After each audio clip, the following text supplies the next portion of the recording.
사랑하는 성도 여러분, 반갑습니다. 하나님께서 지금도 운행하고 계십니다. 그 하나님의 역사를 우리가 마음껏 보고 또 거기에 참여할 수 있는 방법은 하나님을 예배하는 일에 온 마음을 쏟는 것입니다. 계신 곳에서 예배드리지만 주님의 은혜가 또 교통이 충만하실 것입니다. 사모하는 마음으로, 간절한 마음으로 함께 해주십시오. 자, 모두 함께 계신 자리에서 일어서시겠습니다. 묵상 기도로 하나님 앞에 나가도록 하겠습니다.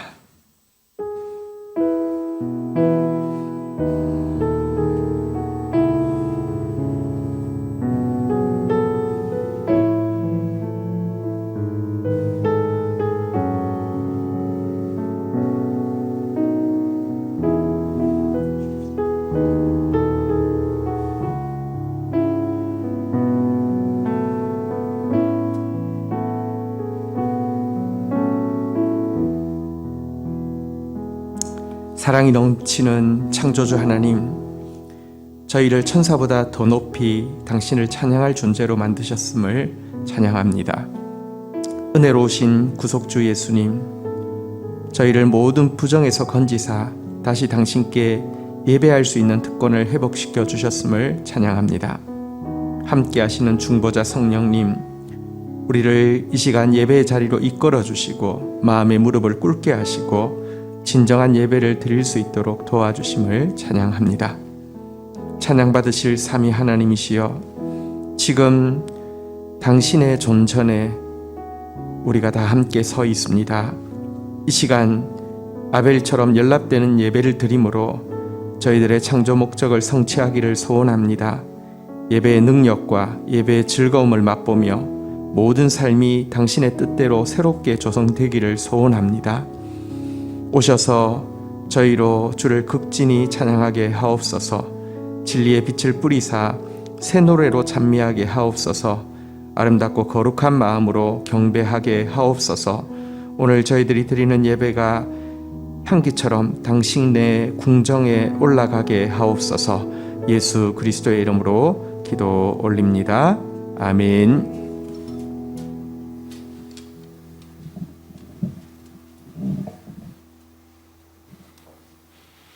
예배 가운데 나오신 성도님 여러분들을 환영하고 축복합니다. 저기 현장 예배에 계신 분들은 자리에 앉으셔서 같이 찬양해 주셔도 되실 것 같습니다. 이 시간 우리 너무나 잘 알고 있는 찬송가 이 세상 험하고 같이 찬양하시면서 1월 17일 예배 주님 앞에 올려드리도록 하겠습니다.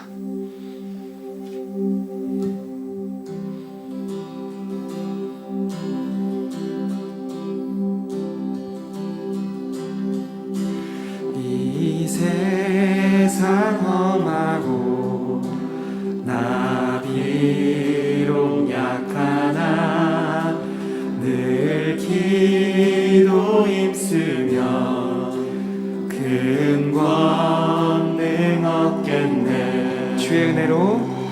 주의 은혜로 대속받아서 피와 같이 붉은 죄 눈같이 이겠네.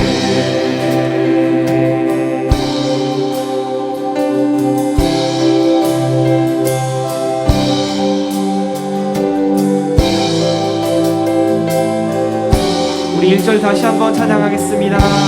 이 세상 험하고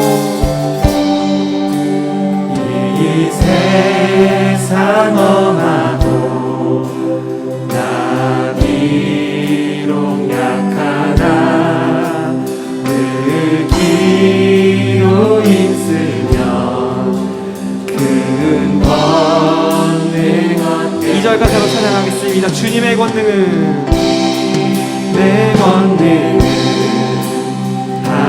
한없이 크도다. 돌 같은 내 마음 공 녹여 주소서. 주의 은혜로 주의 은혜로 대속받아서 피와 같이 더 찬양하겠습니다. 주의 은혜로 계속받아서 주의 은혜로 계속 받아서 비와 같이 붉은 죄는 같이 이겼네.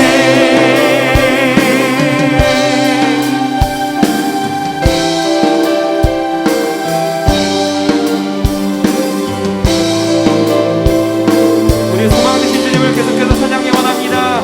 함께 고백하겠습니다. 내 마음이 약하여 내 마음이 약하여 늘 넘어지오니 주 예수인 주사 우리 같은 곡 다시 한번 찬양하겠습니다. 내 마음이 약하여 내 마음이 약하여 늘 넘어지오니 주 예수인 주사 굳세게 하소서. 주의 은혜로 계속 받아서 비와 같이 붉은 죄는 한 번 더 찬양하겠습니다. 주의 은혜로 계속받아서 주의 은혜로 계속 받아서 비와 같이 붉은 죄는 같이 우리 산을 가사 찬양할 때는 좀 더 큰 목소리로 찬양하겠습니다. 죄사함 받은 후 죄사함 받은 새 사람 되어서 주 앞에 서는 날늘 찬송을 죄사함 받은 후 죄사함 받은 새 사람 되어서 주 앞에 서는 늘 찬송하겠네. 찬송하겠네. 주의 은혜로 계속 받아서 비와 같이 붉은 죄는 같이 주의 은혜로 계속받아서 주의 은혜로 계속 받아서 비와 같이 붉은 죄는 피와 같이 붉은 죄 비와 같이 붉은 죄는 한 번 더 찬양하겠습니다. 피와 같이 붉은 죄 비와 같이 붉은 죄는 같이 이겼네.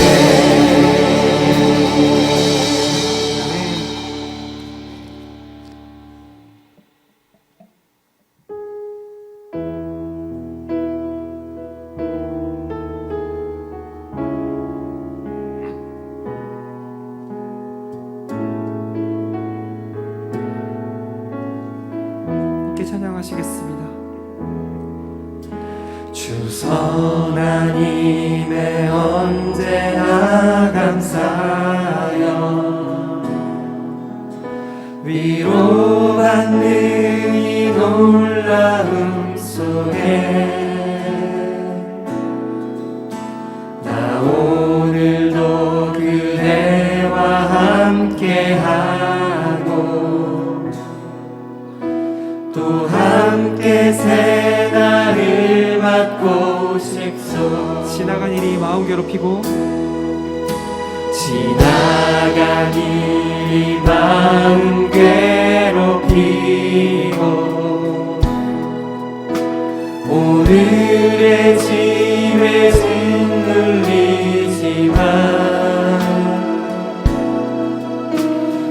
예비하신 구원을 주소서. 이 싸우는 우리 영혼 속에 그 선하님의 보호받으며 그 선하님의 보호받으며 믿음의 새 일들을 꿈꾸네. 밤에도 낮에도 밤에도 낮에도 주 함께 계셔.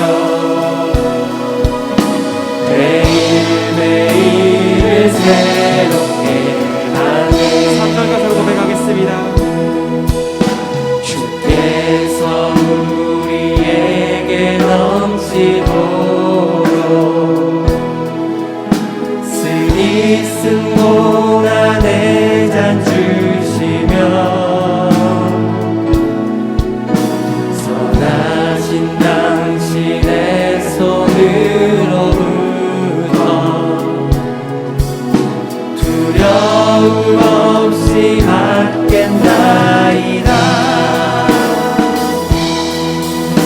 그 선하님의 보호받으며 믿음의 새 일들을 꿈꾸네. 밤에도 낮에도 밤에도 낮에도 주 함께 계셔. 매일매일을 새롭게 같이 다시 한번 찬양하겠습니다. 그 선하님의 그 선하님의 보호받으며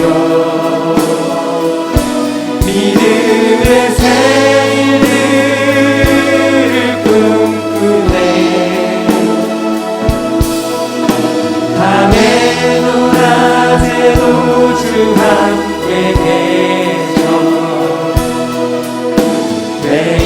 매일매일을 새롭게 하니. 우리 목소리 높여 찬양하겠습니다.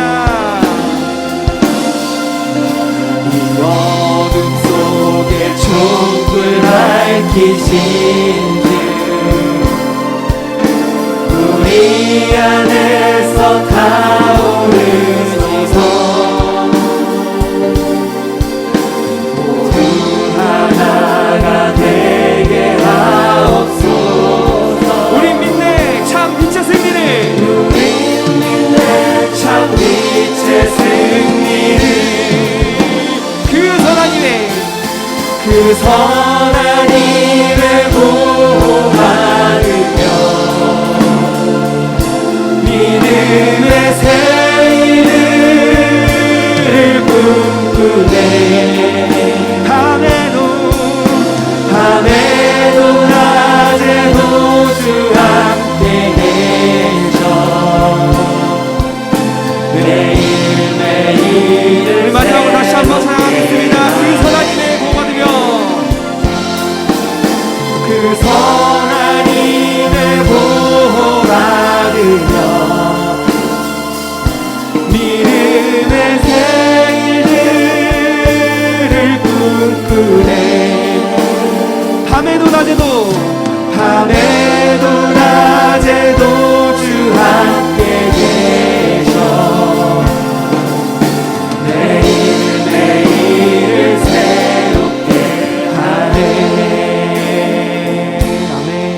예배 가운데 함께 하시는 주님을 기대하며 시간 기도하며 나아가도록 하겠습니다. 지금까지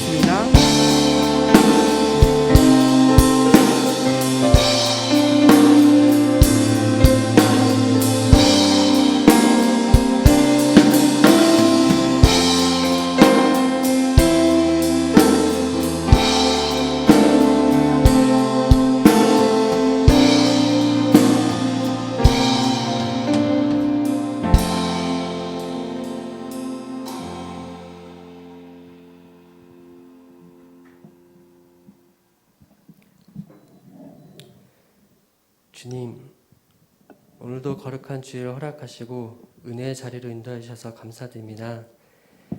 지금은 바이러스와 싸우고 마스크를 쓰고 지낸 지 1년이라는 시간이 지났습니다. 갑작스레 너무나도 바뀐 세상들과 일상, 상상조차 할 수 없었던 일들이 이제는 일상이 되어버리고 이제는 그 일상들 속에 묻혀져가는 모습이 마치 거듭된 제약으로 무뎌진 우리의 모습과도 같아서 우리를 바라보시는 하나님의 마음이 얼마나 아플지 생각하며 참회하며 주님 앞에 무릎 꿇습니다. 한 주간도 말씀의 기준이 아닌 세상의 기준으로 살아가는 부끄러운 모습 또한 회개하며 나아갑니다. 이러한 모습도 사랑하셔 말씀해 주시고 위로해 주심을 기대합니다. 코로나19 확산으로 온라인 예배를 드릴 수밖에 없는 안타까운 상황이 계속되고 있습니다. 모두가 흩어져서 각자의 자리에서 예배를 드리고 있지만 말씀 앞에 앉아 간절함으로 준비하게 해주시고 주시는 말씀으로 하나 되게 해주시고 은혜 내려주세요. 지금 우리가 할 수 있는 것은 기도밖에 없음을 깨닫습니다. 기도가 필요한 때에 더욱 기도하는 공동체가 되게 해주세요. 또한 세상에 나아가 세상과 구별된 그리스도인으로 살아가는 교회 되게 해주시고 선한 능력으로 인도해 주세요. 오늘 말씀 전하시는 권정 목사님께 귀한 말씀, 생명의 말씀 전하실 수 있도록 성령의 기름 부어주시고 영육간의 강건함을 더하여 주세요.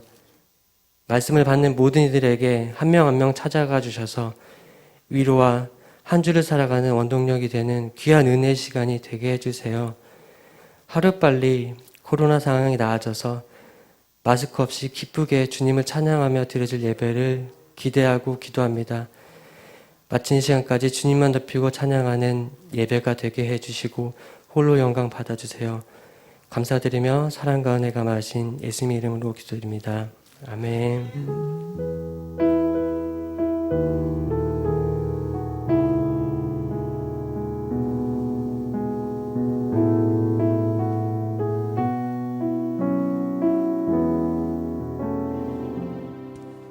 오늘 우리 공동체에 주실 하나님의 말씀 크게 받는 마음으로 있는 자리에서 다 함께 일어서겠습니다. 골로새서 1장 24절 한 절 말씀입니다. 우리 한 목소리로 같이 받들어 읽겠습니다. 시작. 나는 이제 너희를 위하여 받는 괴로움을 기뻐하고 그리스도의 남은 고난을 그의 몸된 교회를 위해 내 육체에 채우노라. 아멘. 자리에 앉으시겠습니다. 반갑습니다. 하나님은 지금도 목적을 가지고 명확하게 운행하고 계십니다. 우리 올해 표 한번 같이 믿음으로 고백하겠습니다. 하나님의 영은 운행하시니라. 네, 하나님이 운행하시는 목적, 예정의 핵심 목적이 두 가지가 있습니다. 그것은 하나는요, 우리를 하나님의 아들 예수님의 형상을 닮게 하는 것이고요. 또 하나는 우리를 하나님의 가족, 하나님의 친아들, 친딸이 모인 하나님의 가족의 일원이 되게 하는 것입니다. 로마서 8장 29절 지난주에 보았는데요. 우리 한 번 더 볼까요? 로마서 8장 29절입니다. 하나님이 미리 아신 자들을 또한 그 아들의 형상을 본받게 하기 위하여 미리 정하셨으니, 첫 번째 목적이죠. 그 아들의 형상을 본받는 것, 이것이 지금도 운행하시는 예정의 핵심 목적 첫 번째입니다. 두 번째, 이는 그로 많은 형제 중에 맏아들이 되게 하려 하심이라. 예수님이 맏아들이 된다는 것은 우리는 예수님의 친동생들이 된다는 뜻입니다. 하나님의 가족이 되어서 함께 서로 사랑하게 되는 것, 이것이 하나님께서 우리를 향해서 가지고 있는 예정의 핵심 목적 두 가지입니다. 목적을 정확하게 아는 것은 굉장히 중요합니다. 왜냐하면 우리 인생에 찾아오는 모든 왜라는 질문에 대한 답이 그 목적에 있기 때문입니다. 하나님 왜 이런 일을 하세요? 하나님의 답은 명확합니다. 너로 하여금 좀 더 하나님의 아들 예수의 형상을 본받게 하기 위함이야. 하나님 왜 나에게 이런 일이 일어납니까? 너로 하여금 좀 더 하나님의 가족, 하나님의 교회의 일원이 되게 하기 위함이야. 지체를 좀 더 이해하고 좀 더 온전히 함께하는 사람이 될 수 있도록 하기 위함이야. 이것이 왜라는 질문에 대한 답변입니다. 이것이 우리를 향한 하나님의 목적이기 때문입니다. 이 예정이 때를 따라 우리를 부르시는 소명과 하나님께서 훈련하시는 성화를 통하여서 영화로 온전해지는데요. 영화로워졌을 때 우리에게 있는 핵심적인 두 가지 요소, 이것 때문에 영화로워진다고 이야기하는데 에베소서 3장 21절에 보면 또 이렇게 이야기하고 있습니다. 같이 읽을까요? 시작. 교회 안에서와 그리스도 예수 안에서 영광이 대대로 영원 무궁하기를 원하노라. 아멘. 우리가 영화로워진다는 것은 우리가 그리스도 예수 안에서 하나님께 영광 돌리는 것을 영화로워진다고 이야기합니다. 그런데요, 그것만이 아닙니다. 교회 안에서 하나님께 영광 돌리는 것. 교회로 인하여서 하나님께 영광 돌릴 때 우리가 온전히 영화로워졌다고 이야기하는 것입니다. 예수 닮음과 교회됨, 이것은 두 가지 핵심 목적이고요. 이루어졌을 때 우리에게서 나타날 두 가지 핵심 형상이라고 이야기하고 있습니다. 존 스토트는 책에서 이렇게 기록하고 있습니다. 교회는 하나님의 영원한 목적의 가장 중심에 있다. 하나님이 뒤늦게 생각해내신 것도 아니고 역사 속에 우연히 생겨난 것도 아니다. 그와 반대로 교회는 영원 전부터 잉태되어 역사를 통해 진행되어 왔고 영원한 미래에 완성될 하나님의 새로운 가족이다. 하나님의 목표는 단지 고립된 개개인을 구원하여 우리의 외로움을 영구화하려는 것이 아니라 그분의 교회를 세우려는 것이다 라고 말씀하고 있습니다. 우리가 하나님의 목적 없이 목적을 알지 못하고 살아갈 때가 많지만 그래도 조금 헌신되고 성숙한 신자들은 하나님의 목적 중에 첫 번째, 우리를 하나님의 아들 형상 닮게 하려는 것에 대해서는 알고 있습니다. 그러나 두 번째, 우리를 하나님의 교회의 일원이 되게 하려는 것에 대해서는 익숙하지 않습니다. 생각해 보십시오. 이 하나님의 아들의 형상을 본받는다는 것은 하나님 아버지와의 관계라고 할 수 있고 우리가 보다 온전히 하나님의 가족의 일원이 되는 것은 우리 지체들과의 관계라고 할 수 있는데요. 요셉의 우리 그 예정과 성화와 또 영화의 모습을 우리가 지켜보았는데 생각해 보십시오. 요셉은 처음부터 아버지와의 관계에는 문제가 없었지 않습니까? 아버지하고 너무 잘 지냈어요. 아버지 정말 사랑받았어요. 하지만 하나님은 그 모습이 영화롭다고 하지 않으셨습니다. 그래서 그로 하여금 가장 낮은 종살이를 경험하게 하시고 가장 억울한 옥살이를 경험하게 하시고 나니까 뭐가 변화되었습니까? 옛날보다 꿈을 좀 더 명쾌하게 잘 꾸는 사람이 되었습니까? 그게 아닙니다. 옛날하고 똑같이 꿈꾸고 해석할 수 있지만 형제를 대하는 관계가 달라지게 되었죠. 그래서 자기가 형제들에게 자기 정체에 대해서 커밍아웃 할 때 뭐라고 형제들을 위로합니까? 당신들이 나를 이곳에 팔았다고 해서 근심하지 마소서, 한탄하지 마소서. 하나님이 생명을 구원하시려고 나를 당신들보다 먼저 보내셨나이다. 그런즉 나를 이리로 보내신 이는 당신들이 아니요 하나님이시라. 하나님이 나를 바로에게 아버지로 삼으시고 그 온 집의 주로 삼으시고 애굽 온 땅의 통치자로 삼으셨나이다. 이렇게 형제들을 품죠. 그런데 형제들이요, 아버지가 돌아가시자, 야곱이 돌아가시자 또 막 긴장합니다. 왜냐하면 자기들이 한 일이 너무 나쁜 일이잖아요. 그 형제를 죽이려고 하다가 팔아서 정말 그의 인생의 정말 중요한 시기를 그 상처로 점철되게 했으니까요. 그때 아버지의 죽음을 맞이하고 나서 요셉이 또 이렇게 이야기합니다.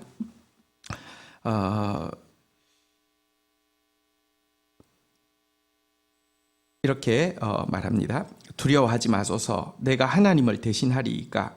당신들은 나를 해하려 하였으나 하나님은 그것을 선으로 바꾸사 오늘과 같이 많은 백성들의 생명을 구원하게 하시려 하셨나니 당신들은 두려워하지 마소서. 내가 당신들과 당신들의 자녀를 기르리이다 하고 그들을 간곡한 말로 위로하였더라.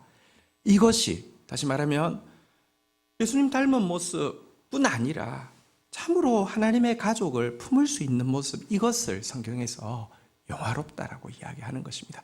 교회 안에서, 그리스도 안에서 영광이 있는 모습, 이것을 영화롭다고 하는 것입니다. 사실 창세기를 읽을 때 한 가지 주의해야 될 점이 있습니다. 창세기에는 믿음의 조상들이 나오죠. 아브라함, 이삭, 야곱, 그 다음에 누구일까요? 언뜻 보면 요셉처럼 보입니다. 근데요, 정확하게는 요셉이 아니라 유다입니다. 왠 줄 아십니까? 여러분, 창세기의 또 하나의 주인공은 유다인데요. 사실 이제 요셉을 형제들이 다 죽이려고 했죠. 그때 르우벤이 나서서 첫 번째 형인 르우벤이 나서서 절대 죽이면 안 된다고 막 화를 냈죠. 근데 영향력이 전혀 없었습니다. 왜냐하면 르우벤은 이미 아버지의 첩의 침상에 올라 그것을 더럽힘으로 말미암아 어떤 영적 영향력을 하나도 가지지 못했습니다. 형제들이 그의 말을 무시해 버렸습니다. 그런데 르우벤이 화내고 나간 사이에 유다가 이야기하죠. 우리가 우리 동생을 죽이고 그의 피를 덮어둔들 무엇이 유익하랴?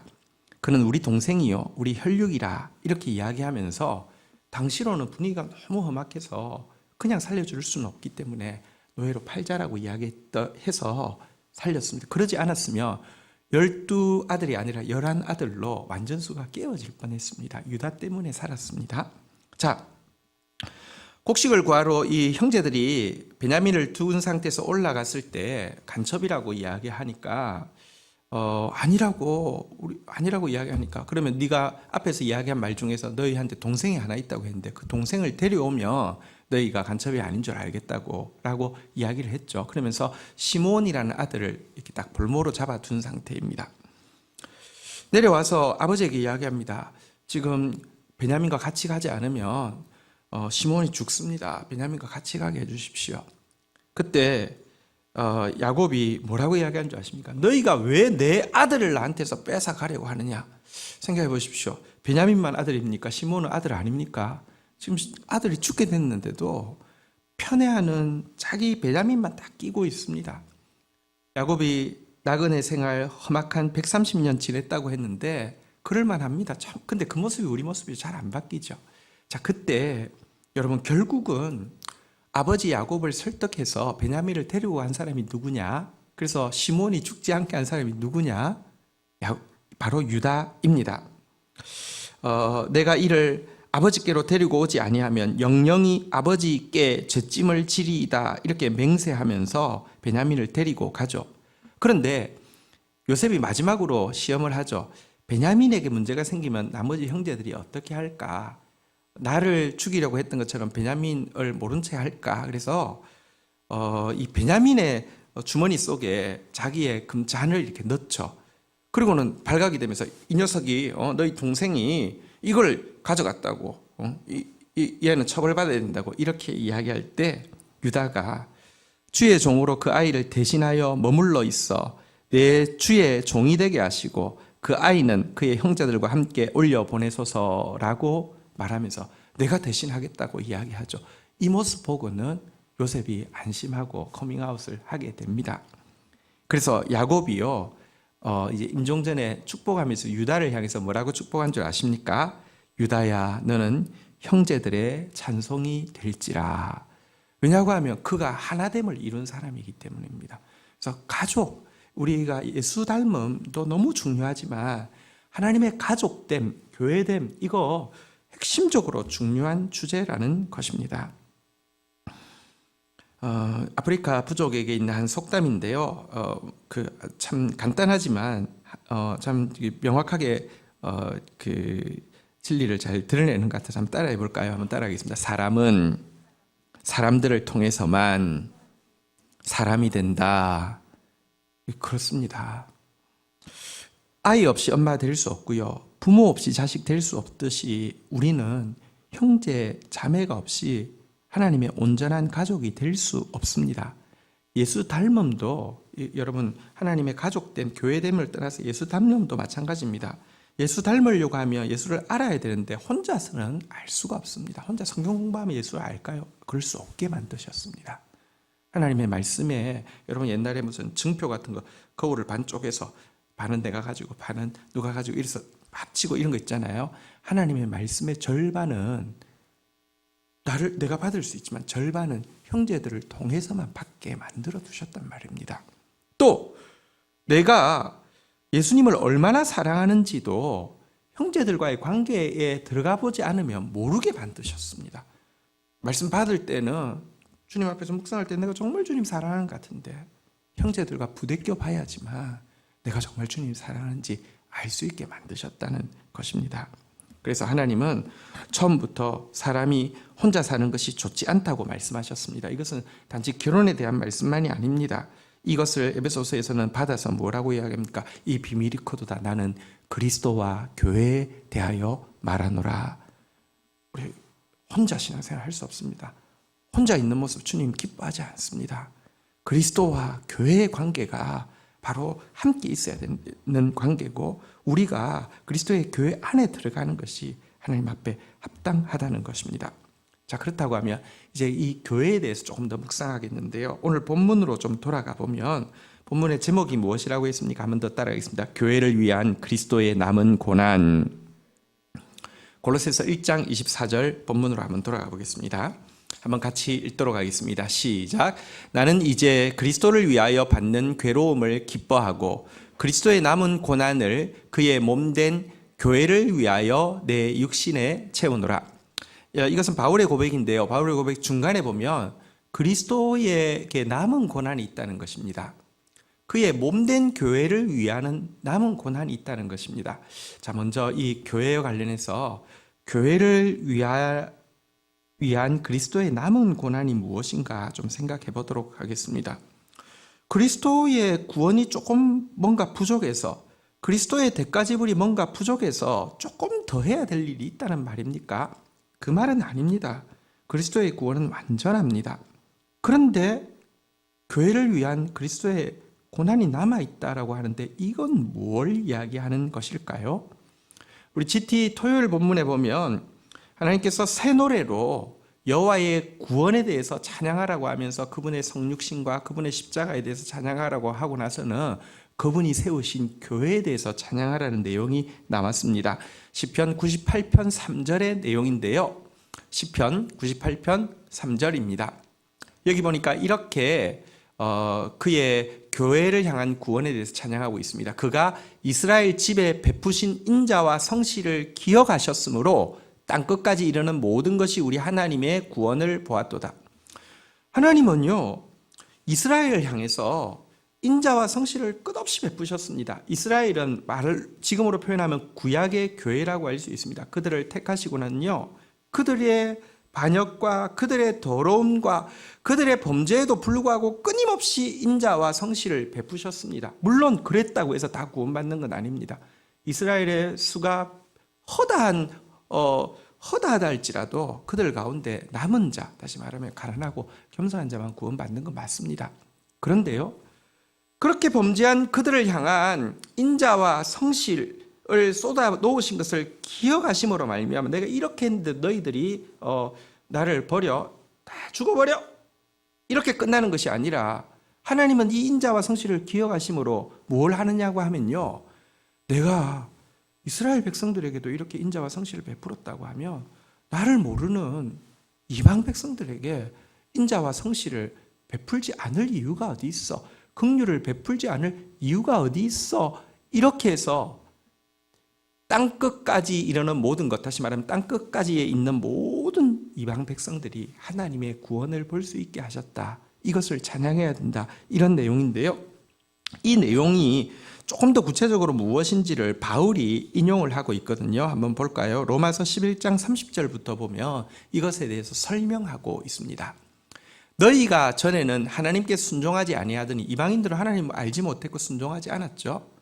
이스라엘이 순종하지 아니함으로 이제 긍휼을 입었느냐. 근데 문제는 구약의 교회인 이스라엘도 하나님 아는데도 순종하지 않았단 말입니다. 그런데 하나님이 이들을 향해서도 인자와 성실을 베풀었으니 하나님이 이방인을 보면서 너희는 나를 모르고 불순종했으니 내가 너희에게 긍휼을 안 베풀 이유가 어디 있어 하면서 이방인에게 긍휼을 베푼다는 것입니다. 31절 한번 볼까요? 같이 한번 읽도록 하겠습니다. 시작. 이와 같이 이 사람들이 순종하지 아니하더니 이는 너희에게 베푸시는 긍휼로 이제 그들도 긍휼을 얻게 하려 하심이라. 이제 지금 이방인들에게는 긍휼을 베풀고 계신데 이때에도 여전히 이스라엘 백성들은 순종하지 않고 있습니다.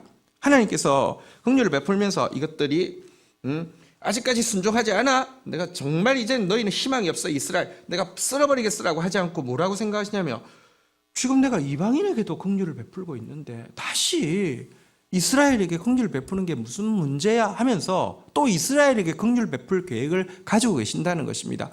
이 두 가지 사건을 합쳐서 32절에 보면 이렇게 이야기합니다. 하나님이 모든 사람을 순종하지 아니하는 가운데 가두어 두시면 모든 사람에게 긍휼을 베풀려 하심이라. 하나님 입장에서 보면요, 보십시오. 이스라엘도 구약의 교회도 순종하지 않았고 지금 이방, 다시 말하면 신약의 교회도 하나님께 순종하지 않습니다. 지금 신약 교회를 한번 보십시오. 얼마나 더럽습니까? 얼마나 불순종합니까? 얼마나 부패합니까? 얼마나 범죄했습니까? 예수님께서 이 모습 지금도 보고 계십니다. 그런데요, 하나님께서 여기 가두어 두셨다는 게 조장했다는 게 아니라 우리가 그런 모습이라는 것입니다. 그런데 이 두 가지 모습 보면서 이스라엘도 이방인도 구약교회도 신약교회도 안 되는구나, 쓸어버리겠어가 아니라 똑같으니 내가 똑같이 긍휼을 베풀 거야 라고 하면서 모두에게 긍휼을 쏟으시는 근거로 삼으신다는 것입니다. 그래서요, 33절에 이렇게 찬양하고 있습니다. 같이 한번 읽도록 하겠습니다. 시작. 깊도다 하나님의 지혜와 지식의 풍성함이요 그의 판단은 헤아리지 못할 것이며 그의 길은 찾지 못할 것이로다. 그래서 바울이 찬양합니다. 하나님의 생각은 너무 높습니다. 너무 깊습니다. 하나님의 이 우리를 어떻게든지 구원해내고야만은 당신의 지혜와 사랑은 헤아릴 길이 없습니다. 하나님을 찬양합니다. 그래서 새 노래로 찬양해야 된다는 것입니다. 여러분, 근데 여기서 그리스도의 남은 고난이 무엇이냐? 만약 한번 생각해 보십시오. 그리스도께서 이 신약 교회의 모습을 보시고 또 구약 교회의 모습을 보시고 분노하고 그들을 아예 내쳐버리고 버려버리면 괴롭지 않습니다. 그 모습을 보심에도 불구하고 품고 더 사랑하는 것, 이것이 괴롭다는 말입니다. 그런데 예수님은 그날이 올 때까지, 당신의 말씀이 온전히 이루어질 때까지 이 교회를 향한 괴로움, 교회를 품고 교회의 악한 모습에도 불구하고 사랑하는 이 괴로움을 기쁨으로 감내하고 계신다. 이것이 교회를 위한 그리스도의 남은 고난이라는 것입니다. 또 한 가지, 교회를 위한 그리스도의 남은 고난에 대해서 에베소서 5장 25절부터는 이렇게도 설명하고 있습니다. 25절, 26절 제가 먼저 읽을게요. 남편들아 아내 사랑하기를 그리스도께서 교회를 사랑하시고 그 교회를 위하여 자신을 주신 것 같이 하라. 그리스도는 교회를 사랑하시고 자기를 주신다라고 이야기하고 있고요. 26절, 이는 곧 물로 씻어 말씀으로 깨끗하게 하사 거룩하게 하시고, 그리스도는 말씀을 가지고 교회를 지금도 깨끗하게 하고 있고 거룩하게 하고 있다라고 이야기하고 나서 27절 같이 한번 읽도록 하겠습니다. 읽겠습니다. 시작. 자기 앞에 영광스러운 교회로 세우사 티나 주름 잡힌 것이나 이런 것들이 없이 거룩하고 흠이 없게 하려 하심이라. 보십시오.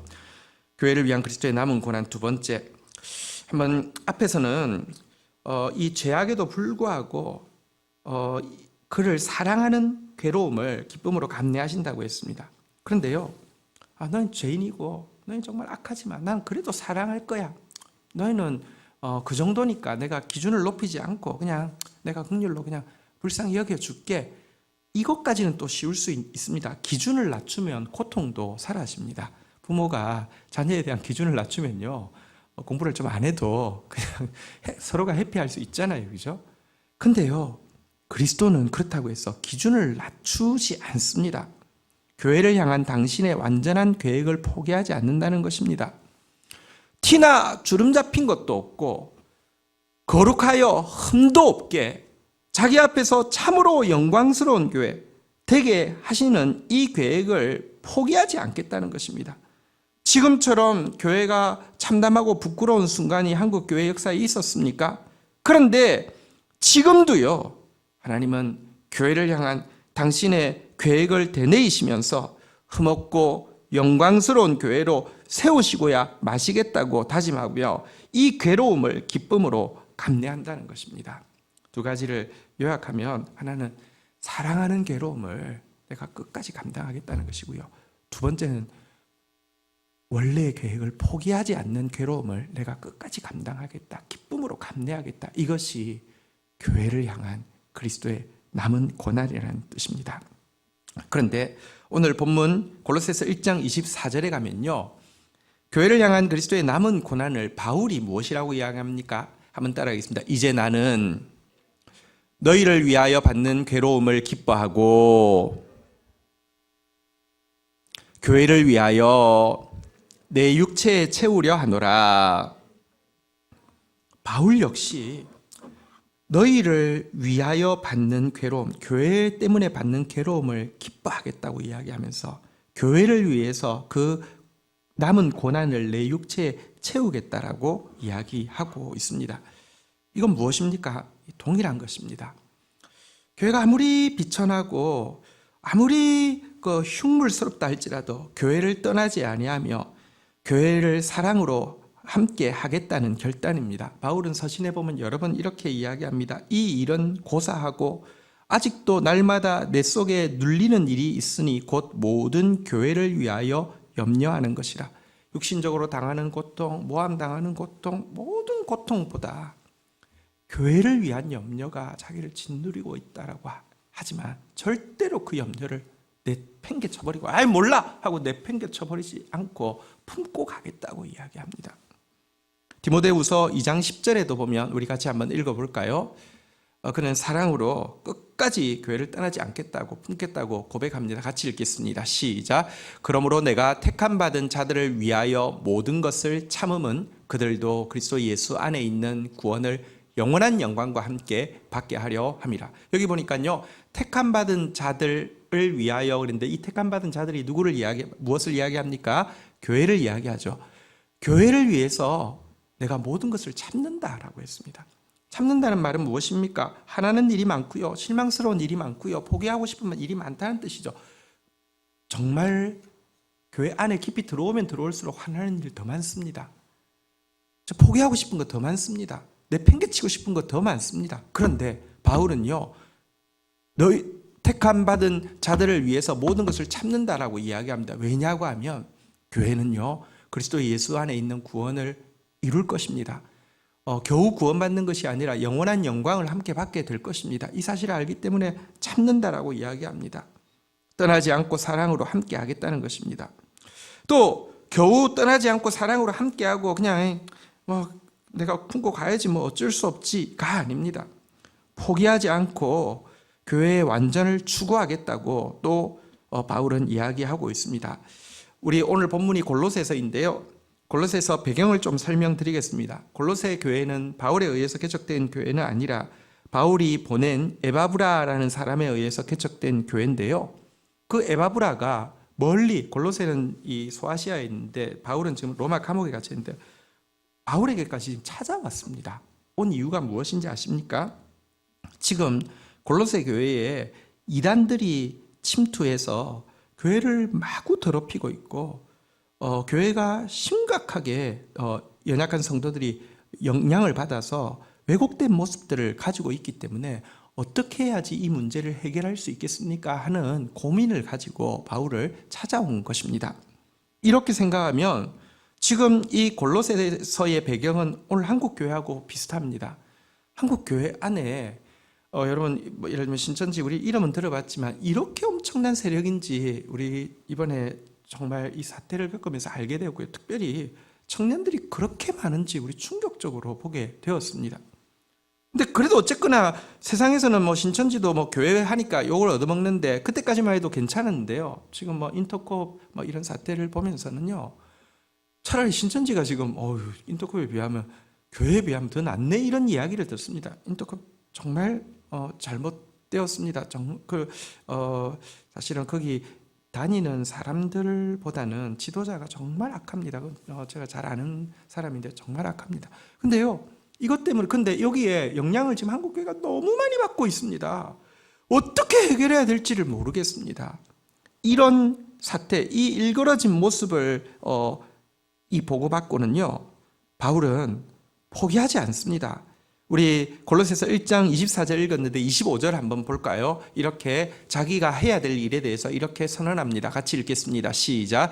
내가 교회의 일꾼이 된 것은 하나님이 너희를 위하여 내게 주신 직분을 따라 하나님의 말씀을 이루려 함이라. 한번 따라하겠습니다. 내가 교회의 일꾼이 된 것은 하나님의 말씀을 이루려 함이니라. 여기 이룬다는 말은 원어는 플레로라는 단어를 쓰고 있는데 이게 성령 충만하다 할 때 쓰는 단어인데요. 한글 성경에서 주로 번역하는 것은 충만케 하다, 응하게 하다, 마치려 하다, 또 여기 이루려 하다 이런 것입니다. 하나님 나를 일꾼 세우신 것은 하나님 말씀을 너희에게 충만하게 하기 위함이다. 하나님이 나를 일꾼 세우신 것은 너희에게 하나님의 말씀이 그대로 응하게 하기 위함입니다. 이루게 하기 위함이다. 하나님께서 너에게 말씀을 주신 것은 너희에게 하나님의 뜻이 이렇게 이루어지게 마치게 하려 합니다라고 이야기하면서 이 이단으로 말미암아 더럽혀지고 있는 이 상태에서 더욱 내가 하나님의 말씀을 충만하게 전하겠다라고 외치고 있습니다. 하나님의 말씀은 세 종류가 있습니다. 여러분 지금 우리에게 다 좀 익숙한 표현인데요. 예를 들어 약에는 종류가 몇 가지 있잖아요. 여러분 혹시 아직까지 젊어서 약을 많이 드시진 않겠지만 저는 이것저것 이렇게 먹을 약들이 많거든요. 근데 약을 종류를 나누면요, 영양제가 있고 또 항생제가 있고 그리고 뭐 요즘 지금 아주 중요하죠, 백신 뭐 이런 것들이 있을 수 있는데요. 교회를 위해서요 포기하지 않고 지금 먼저 가장 최고의 영양제로 바울은 골로새 교회에게 그리스도를 가르치고 있습니다. 골로새 교회의 주제어가 그리스도입니다. 그래서 여러분들 골로새서는 4장밖에 안 되니까 집에 가셔서 한번 읽어보시면 좋겠는데요. 내가 육신의 얼굴을 보지 못한 너희를 위하여 얼마나 힘쓰는지 너희가 알기를 원하노니 이는 하나님의 비밀인 그리스도를 깨닫게 하려 함이라. 그 안에는 지혜와 지식의 모든 보화가 감추어져 있느니라고 하면서 그리스도에 대한 말씀, 이 영양제와 같은 말씀을 막 외칩니다. 또 항생제와 같은 말씀도 외칩니다. 이단이 막 침입하고 있다고 했는데요. 너희가 지금 이 땅만 바라보고 현세 중심으로 살아가는 신앙생활, 그것이 바로 이단이라고 외칩니다. 너희가 자기 중심이 되어서 자기 욕심을 위해서 신앙생활하는 그것이 바로 이단이라고 이런 그 병균에 대해서 항생제의 말씀을 외치면서 책망하고 있습니다. 그러므로 너희가 그리스도와 함께 다시 살리심을 받았으면 위의 것을 찾으라. 위의 것을 생각하고 땅의 것을 생각하지 말라. 그러므로 땅에 있는 지체를 죽이라. 곧 음란과 부정과 사욕과 악한 정욕과 탐심이니 탐심은 우상 숭배니라 라고 이야기하면서 탐심을 끊어내라고, 자기 중심을 끊어내라고, 그리고 세상 중심을 끊어내라고 또 외치고 있습니다. 백신의 말씀이 있습니다. 백신은 면역력을 높이는 것이죠. 여러분 이 골로새서는 짧지만 굉장히 자주 나오는 표현이 있습니다. 그게 무엇이냐고 하면 감사입니다. 우리 골로새서 2장 7절 한번 읽어보도록 하겠습니다. 같이 한번 읽도록 하겠습니다. 시작. 그 안에서 뿌리를 박으며 세움을 받아 교훈을 받은 대로 믿음에 굳게 서서 감사함을 넘치게 하라. 하나님의 교훈을 너희가 받아들였으면 그 결과 교훈을 받아서요 뿌리를 내리고 굳게 서게 되면, 한번 따라하겠습니다. 감사함을 넘치게 하라. 감사함이 넘치는 것으로 열매 맺어야 된다라고 이야기합니다. 신앙교육, 교리교육의 그 핵심을 3G라는 단어로 표현합니다. 첫 번째가 길트라는 단어입니다. 우리가 얼마나 죄인인지 알게 하는 게 신앙교육의 첫 번째입니다. 두 번째는 그레이스입니다.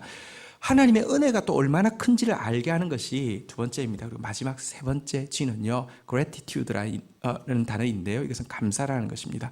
내가 얼마나 죄인인 줄 알았고 하나님이 얼마나 은혜를 베푸신지 알았다고 하면 우리는 해야 될 일은 것은 감사가 넘치게 하는 것이다. 이게 신앙교육의 핵심입니다. 정말 신앙이 제대로 들어갔으면 감사가 넘쳐야 합니다.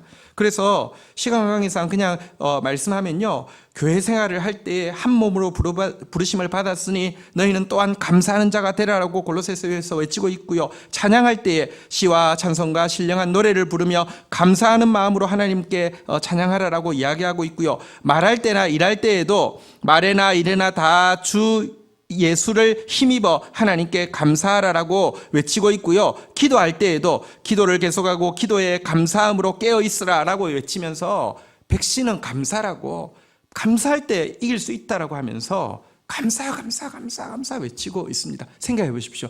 여러분들도 영적으로 굉장히 건강했을 때 보면요, 한 가지 증거가 이래도 저래도 감사하고요.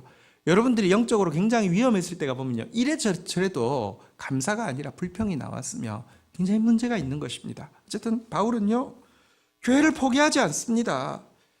지금 이렇게 이단으로 말미암아 일그러진 모습들을 보고받았어도요, 말씀이 충만해서 다시 한번 완전해질 때까지 교회를 향해서 할 수 있는 모든 약을 다 투입합니다. 그리스도의 이 최고의 영양제를 투입하고, 이 세속적이고 현세적이고 자기중심적인 생활에 대해서 항생제를 막 투여하고 백신을 마구 쏟아 부으면서 온전한 모습을 회복시키려고 포기하지 않고 있는 것입니다. 이것이 우리가 교회를 위한 그리스도의 남은 고난에 기쁨으로 동참할 수 있고 내 육체에 채울 수 있는 두 가지입니다. 한번 따라하겠습니다. 떠나지 않고 사랑으로 함께함. 네, 그리고요, 포기하지 않고 완전을 추구함. 지금 영화를 한 편 간단하게 보고 마치려고 합니다. 혹시 중간에 지금 온라인으로 예배 드리시는지 쟤들 중간에 끊어지면 잠시 유튜브에서 이렇게 저작권 문제로 끄는 것이니까 잠시만 기다려 주시면 되겠습니다. 제가 미리 사전에 설명을 좀 충분히 할 테니까 혹시 영상을 못 보셔도 제가 셀장님 통해서 보내드릴 테니까요. 그렇게 보시면 되겠습니다. 더 큐어라는 영화가 있었습니다. 우리나라에서는 굿바이 마이 프렌즈라는 제목으로 번역해서 나왔는데요. 원래 제목은 더 큐어, 치유 혹은 치료제라는 영화입니다. 혹시 보신 적 있으세요? 더 큐어. 내용을 좀 설명드리겠습니다. 11살의 덱스트라는 소년이 있습니다. 근데 어릴 때 수혈을 잘못해서 에이즈가 걸리게 되었습니다.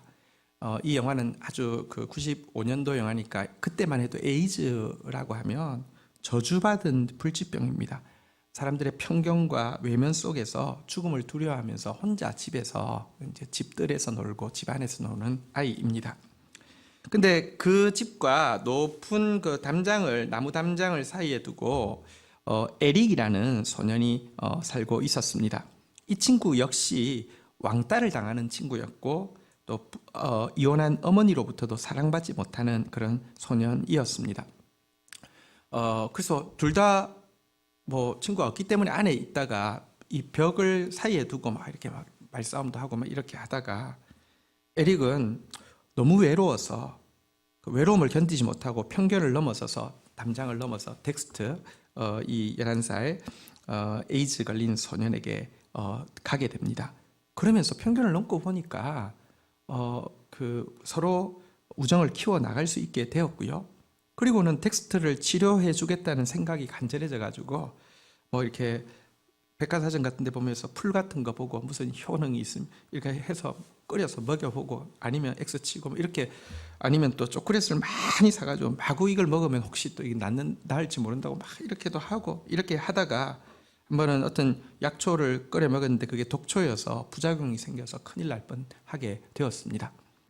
이때 마침 뉴올리언즈라는 지역의 한 의사가 에이즈 치료약을 개발했다는 기사가 지역신문 일면에 실려 있는 것을 보고는 이제 진짜 치료제를 찾아야 되겠다. 그래서 이 덱스트라는 친구에게 우리 이래가지고 안 되니까 그 치료제를 찾기 위해서 우리 여행을 떠나자 이렇게 이야기합니다. 강 앞에 있었는데 강을 따라 그냥 산술적으로 그러니까 이론적으로 하면 강에 뗏목을 떼우면 뉴올리언즈까지 간다. 이게 한 보름이 걸릴지 한 달이 걸릴지는 모르지만 간다. 우리 약을 구하자. 이렇게 어머니를 기쁘게 하는 일은 약을 구하는 일이야. 이러면서 여행을 떠나게 됩니다. 하지만 그래가지고 어떻게 갈 수 있겠습니까? 또 가다가 건강이 악화되어서 치료제를 구하지 못하고 중간에 돌아올 수밖에 없었고요. 결국 덱스트는 죽음을 맞이하게 됩니다. 그런데 영화 제목이 더 큐어, 치유, 또 치료제인 이유가 있습니다. 덱스트와 에릭이 찾은 두 가지 치료제에 대해서 이야기하고 있는 것입니다. 첫 번째는요, 덱스트한테 에릭이 안겨준 냄새나는 농구화, 자기 농구화 속에 이 치료제가 들어 있습니다.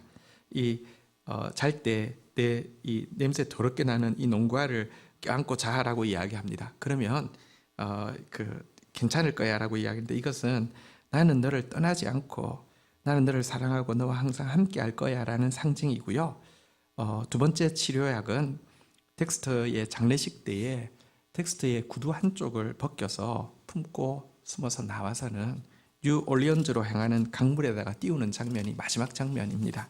이것은 상징적으로 나는 너를 포기하지 않아. 나는 너의 구원을 포기하지 않아. 우리가 뉴올리언즈에 가지 못했지만 이 신발은 갈 거야. 이런 상징을 담고 있습니다. 이것이 치료제라는 것입니다. 사실은 에이즈 약 개발됐다고 하지만 그때 개발된 거 약도 아니죠. 지금도 아직까지 완치제가 없는데요. 근데 이곳 사랑으로 떠나지 않는 것과 포기하지 않고 그 구원을 추구하는 모습, 이것이 치료제라고 이야기하는 영화입니다. 그리고 이 과정에서 왕따였고 사랑받지 못했던 에릭 역시 참으로 치유되는 그런 경험에 대한 영화입니다. 한번 영화를 보도록 하겠습니다. 자, 먼저 첫 번째 장면 띄워주십시오. 말씀을 정리하겠습니다. 교회는 지금 에이즈 걸린 것처럼 정말 저주받은 불치병을 앓고 있는 모습입니다. 너무 더럽고 혐오스러운 대상이 되어 있습니다. 마치 초창기에 에이즈 그러면 사람들이 막 기겁했던 것과 마찬가지로요. 이런 상황 가운데 각 개 신자는요, 하나님과의 관계만 생각하고 나라도 살아남아야지 하면서 개인주의적인 신앙생활을 하는 사람도 많고요. 또 다른 경우는 교회를 향해서 극심하게 비판하고 또 교회를 포기하고 교회를 떠나버리는 경우도 많이 있습니다. 그러나 여러분, 하나님이 포기하지 않습니다. 그리스도께서 교회를 위한 남은 고난을 기쁨으로 그 괴로움을 감내하고 계시고요, 운행하셔서 결국 이루실 것입니다.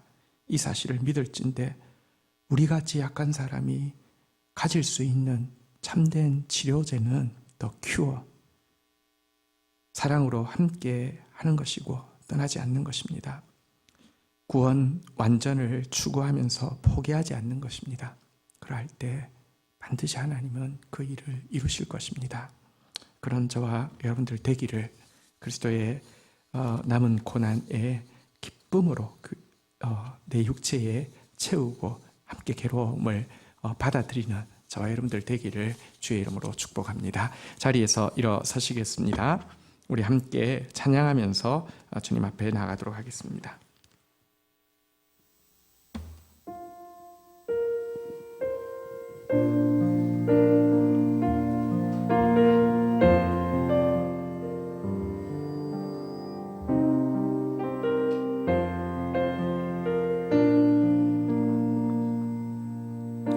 우리에겐 소원이 하나 있네.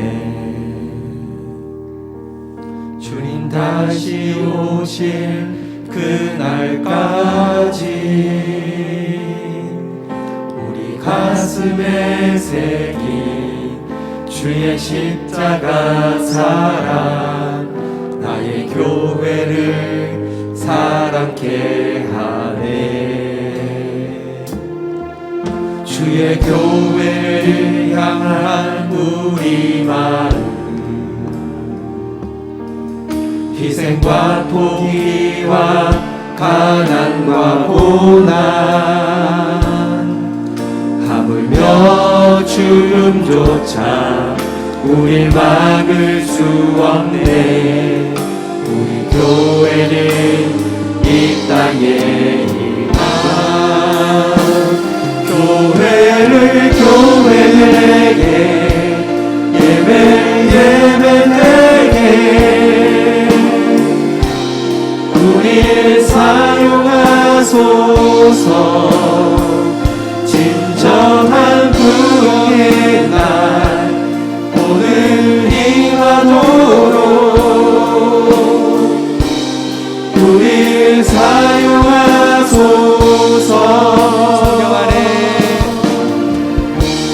성령 안에 예배하리라. 자유의 마음으로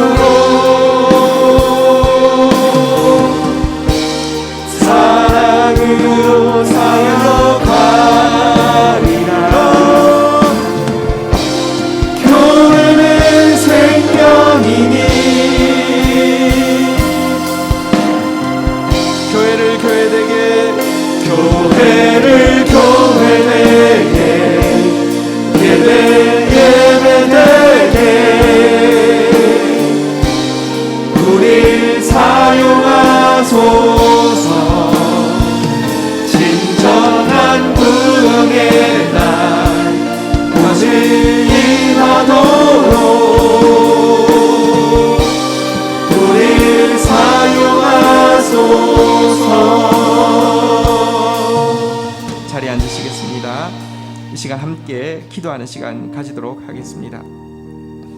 우리 인생에 있는 모든 왜라는 질문에 대한 하나님의 답변은 좀 더 예수님 닮게하기 위해서, 그리고 더 나아가서 좀 더 교회의 가족 되게 하기 위해서, 지체들을 이해하고 지체들과 함께 울고 지체들을 품을 수 있는 사람 되게 하기 위하여가 답입니다. 우리 이 두 가지 표대 하나님께서는 포기하지 않고 이루실 것입니다. 그래서 예수님을 통해서 영광 받는 것처럼 교회를 통해서도 영광 받으실 것입니다. 물론 교회 현재의 모습 보면 너무 부끄럽습니다. 너무 화가 나고 정말 부정하고 싶습니다. 그러나 예수님은요, 이런 모습을 보시면서 더 긍휼을 베푸시고 더 큰 구원을 지금도 이루어가고 계시고 절대 포기하지 아니하시고 티와 주름 잡힌 것도 흠도 없는 거룩한 존재로 만드시겠다고 말씀하십니다. 오늘 에이즈가 걸린 그 한 친구를 떠나지 않고 사랑으로 함께하겠다고 농구화를 주고요, 그 친구의 신발을 치료제가 있는 곳으로 흘려보내면서 포기하지 않고 구원을 추구하고 있는 한 친구의 모습을 봅니다. 그리고 사실 이 사랑을 통하여서 누구보다도 그 친구가 치료를 받았죠. 왕따였고요, 사랑받지 못하던 그가 정말 사랑을 알게 되고 행복을 알게 되었습니다. 우리에게 우리 육체에 채울 교회를 떠나지 아니하고 사랑하는 수고, 그리고 성경에서 약속하고 있는 교회를 향한 하나님의 완전히 이루어지는 것 포기하지 않고 추구하는 이 수고, 끝까지 감당하는 저희들 되게 해달라고 우리 같이 한번 주의 이름 고백하며 기도하는 시간 가지도록 하겠습니다. 주여, 주여, 주님 감사합니다. 하나님, 우리를 예수 닮게하기 위해서 만드셨고 결국 예수 닮아가게 하실 주님 감사합니다. 우리를 교회의 일원으로 하나님의 가족의 식구로 만드시고 결국 그렇게 하실 주님을 찬양합니다. 지금도 우리를 향하여서 끊임없이 긍휼을 베풀고 계시며 지금도 우리를 향하여서 끊임없이 완전을 이루어 가시는 주님을 찬양합니다.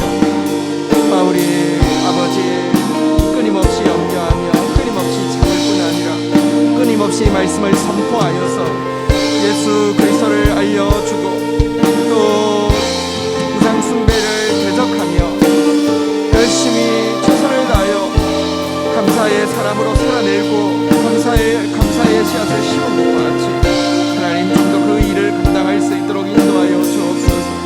한국교회를 바라보면서 너무너무 부끄럽고 너무 고통스럽고 무엇을 어찌할지 못하는 그런 마음이지만 하나님 친구처럼 하나님 떠나지 아니하는 하나님 또 친구처럼 포기하지 않는 모습으로 교회를 사랑하며 교회를 위하여서 기도하는 저희들 되어질 수 있도록 주여 역사하여 주시기를 원합니다. 함께 마음 모으겠습니다. 나라와 민족을 위하여, 교회와 열방을 위하여, 구원받을 한 영혼, 회복될 구원받을 가족을 위하여, 치유받을 한 영혼, 회복될 한 영혼을 위하여, 미래 교회 주역이 될 다음 세대 자녀들을 위하여. 하나님 감사합니다. 우리를 향해서 지금도 우리의 생각을 뛰어넘는 긍휼을 베푸시고 계신 주님, 우리를 긍휼히 여기실 뿐 아니라 당신의 말씀이 그대로 이루어져 흠도 점도 주름 잡힌 것도 없는 완전한 모습으로 만드시고야 마실 예수 그리스도시여, 이 일을 위해서 지금도 상고를 겪고 계신 예수 그리스도시여, 그 주님의 마음을 알아서 바울처럼 그 수고를 내 육체에 채우는 사람 되어질 수 있도록 은혜를 베풀어 주옵소서. 한국교회를 불쌍히 여겨 주옵소서. 모두 비방하고 또 모두 외면한다 할지라도 사랑하는 마음으로 떠나지 않는 그 한 친구가 저희가 되어지게 하여 주옵소서. 모두 포기한다 할지라도 하나님의 약속의 말씀을 믿고 치유와 회복과 영광이 있음을 믿고 포기하지 않고 추구하는 그 한 친구 되어질 수 있도록 저희를 도와 주옵소서. 예수 그리스도의 이름으로 기도 올립니다. 아멘. 말씀의 만나가 풍성한 다음 세대 교회에서 온라인으로 함께 예배하는 모든 지체들을 진심으로 환영하고 축복합니다. 2021년 교회 표어는 하나님의 영은 운행하시니라 입니다. 우리의 현실과 마음과 상황을 뛰어넘어 일하시는 성령님의 일하심을 생생하게 보는 한 해 되기를 축복합니다. 코로나로 인해 비대면 예배가 계속되고 있습니다. 비록 비대면이지만 온라인으로 섬기는 예배에도 은혜와 교통하심이 넘치도록 함께해 주시기 바랍니다. 연말 정산을 위해 기부금 영수증 신청을 받고 있습니다. 필요하신 분은 셀방에 올려놓은 신청 서식을 작성하여 메일로 제출해 주시면 됩니다. 1월 한 달은 셀 방학 기간입니다. 방학이 방황이 되지 않도록 개인적인 GT 생활에 더욱 충실해 주시기 바랍니다. 한 해를 잘 사는 최선의 방법은 매일 기쁘게 말씀의 인도를 받는 길입니다. 2021년 교육부 교사와 간사 사역팀 팀원으로 지원해 주셔서 감사드립니다. 지원자들을 대상으로 보다 기쁘게 섬기면서 성장할 수 있도록 돕기 위한 교회 섬김 세미나가 각 부와 팀별로 진행될 예정입니다. 교육에 대한 자세한 공지는 각 부와 팀을 통해서 전달될 예정입니다. 감사합니다. 네, 봉헌하겠습니다.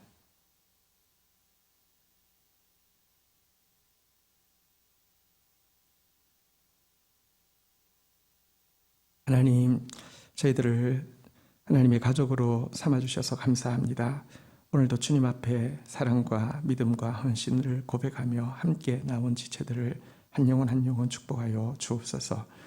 하나님, 반드시 하나님 교회를 통해서 영광 받으실 것이오니 하나님, 한 지체 한 지체, 교회를 구성하고 있는 한 지체 한 지체가 하나님의 영화를 이루어갈 수 있도록 주님의 모습을 더 닮아가며 더 아름다운 자녀로, 더 아름다운 가족으로 세워질 수 있도록 축사하여 주옵소서.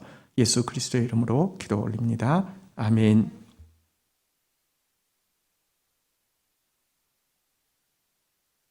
경건일기 발표하겠습니다.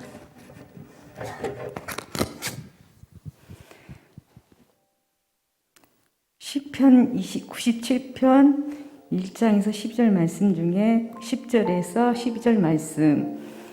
여호와를 사랑하는 너희여 악을 미워하라. 그가 그의 성도의 영혼을 보존하사 악인의 손에서 건지시니라. 악인을 위하여 빛을 뿌리고 마음이 정직한 자를 위하여 기쁨을 뿌리시는도다.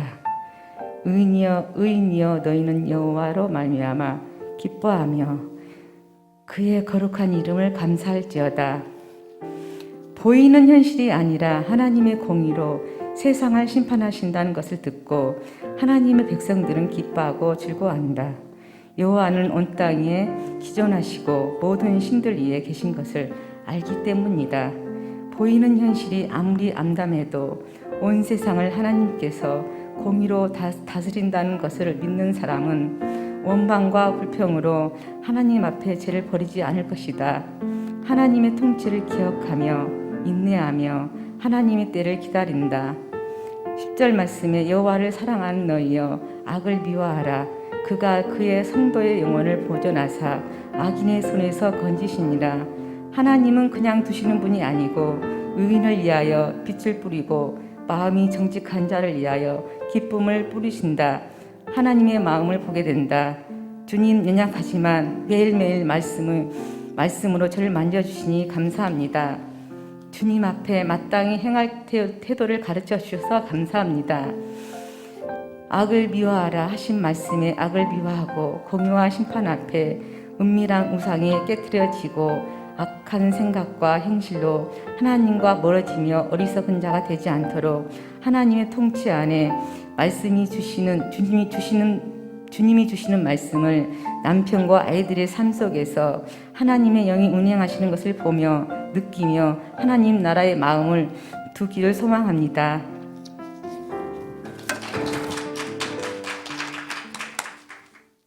말씀으로 인도받고 있어서 저희 성도들 바라보면서 행복하고 또 든든합니다. 광고 내용 중에서 우리 지금 비대면 예배가 계속되고 있는데 정부에서 10%를 허용을 해서요. 다음 주 예배를 어떻게 할지 저희 안수 집사님들과 함께 의논했습니다. 의논한 결과 우선은 비대면을 기본으로 하되 우리가 이제 한 예배당 30명까지 가능하니까요. 대면 예배에 참여하기를 원하시는 분들은 셀장님을 통하여서 알려주시면, 대신에 이제 알려주실 때 1부 혹은 2부 이렇게 정확하게 명기해서 알려주시면 저희들이 인원을 조정해서 그렇게 알려드려서 오실 수 있도록 그렇게 하도록 하겠습니다. 아마 추석이 될 때까지는 조금 더 조심해야 되는 상황인데요. 예. 설날, 예. 네, 예. 추석 때까지 가면 안 됩니다. 예. 우리 지금 그래서 비대면 하실 때에도 이제 같이 모일 날이 다가왔다는 거 기억하시고 또 더 간절한 마음으로 드려주시고요. 또 대면 예배를 삼으시는 분들은 30명까지 각 예배당 가능하니까 셀장님 통해서 연락해 주시면 되겠습니다. 지금 작년도에 올해 교사 또 팀원으로 지원해 주신 분들께 감사드리고, 교회 섬김 세미나 은사 소원 기질 점검하는 세미나가 이제 진행이 되려고 합니다. 교재 받으시면 이제 풀고 또 서로 의논하셔서 날짜 조절하셔서 같이 또 줌에서 이런 시간 가져주시기 바랍니다. 자리에서 일어서시겠습니다. 축도하겠습니다. 여호와는 내게 복을 주시며 너를 지키시기를 원하며, 여호와는 그 얼굴을 내게 비추사 은혜 주시기를 원하며, 여호와는 그 얼굴을 내게로 향하여 드사 평강 주시기를 원하노라. 주 예수 그리스도의 은혜와 아버지 하나님의 사랑과 성령의 교통하심이 너희 무리와 함께 계실지어다. 아멘. 감사합니다.